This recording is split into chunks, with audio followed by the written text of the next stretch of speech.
Maybe మీరు కూడా చూసే ఉంటారు శివజ్యోతి గారు చేసినటువంటి వ్యాఖ్యలు. ఆ వ్యాఖ్యలు ఏవైతే చేసిన తర్వాత టీటీడీ బోర్డు అయితే ఆవిడ ఆధార్ కార్డ్‌ని క్యాన్సిల్ చేసింది. ఐ మీన్ ఇంకా జీవితంలో ఎప్పుడు తిరుమలకి వెళ్ళకుండా. మరి ఇది ఎంతవరకు కరెక్ట్ అంటారండి?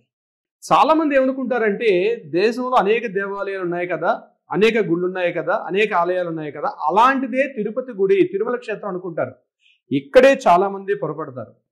తిరుమల క్షేత్రం అన్నది సాక్షాత్తు శ్రీమన్నారాయణుడు వెంకటేశ్వర స్వామిగా అవతరణ తెచ్చి కలవ వెంకట నాయక అన్నట్టుగా కలియుగంలో సాక్షాత్తు వెంకటేశ్వర స్వామివారి అన్నట్టుగా స్వామివారు సాక్షాత్తుగా ఉన్నటువంటి క్షేత్రం, అంటే ఆవిర్భవించినటువంటి క్షేత్రం తిరుమల క్షేత్రం.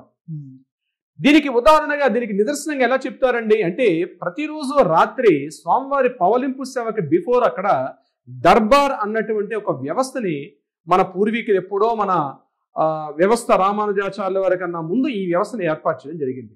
అంటే దర్బార్ అన్నది ఏంటంటే స్వామివారిని పవలింపు సేవకి బిఫోర్ అక్కడ స్వామివారిని కూర్చోబెట్టి, అంటే ఆ లోపల ఉన్నటువంటి సేనమూర్తి గారిని ముందర కూర్చోబెట్టి ఈ రోజు ఆదాయపు లెక్కలు ఎంత వచ్చాయి, ఈ రోజు ఇన్కమ్ ఏం జరిగింది, ఎంత ఆదాయం, అంటే ఒక మహారాజు గారు అఖిలాండ కోటి బ్రహ్మాండ నాయకుడు వారు, అంటే ఒక రాజుగారికి ఎలా అయితే ఆదాయ వ్యయ లెక్కలు, ఈరోజు ఏమేమి జరిగింది, ఎంతెంత జరిగింది, అంటే ఒక వ్యవస్థ ఏర్పడింది అక్కడ. అంటే ఒక దేవాలయం ఏంటి, ఉదయం తలుపులు తెచ్చి సాయంత్రం క్లోజ్ చేసుకునే వ్యవస్థ మాత్రమే కాదు, సాక్షాత్తు స్వామివారు అక్కడ ఉన్నారు అన్నటువంటి భావన మన పురాణాల్లో ఐతిహ్యంలో కూడా చెప్పడం జరిగింది. అటువంటి సంప్రదాయాన్ని ఈనాటికి కూడా జరుగుతూ ఉన్నాయి.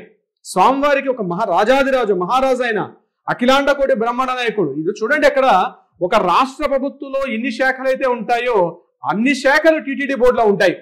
పారిశుద్ధ్య శాఖతో మొదలుకొని ఇంజనీరింగ్ వ్యవస్థ మొదలుకొని ప్రతిదీ కూడా ఒక వ్యవస్థ, ఒక కంప్లీట్ ఒక సిస్టమ్ ఉంటుంది టీటీడీ బోర్డులో.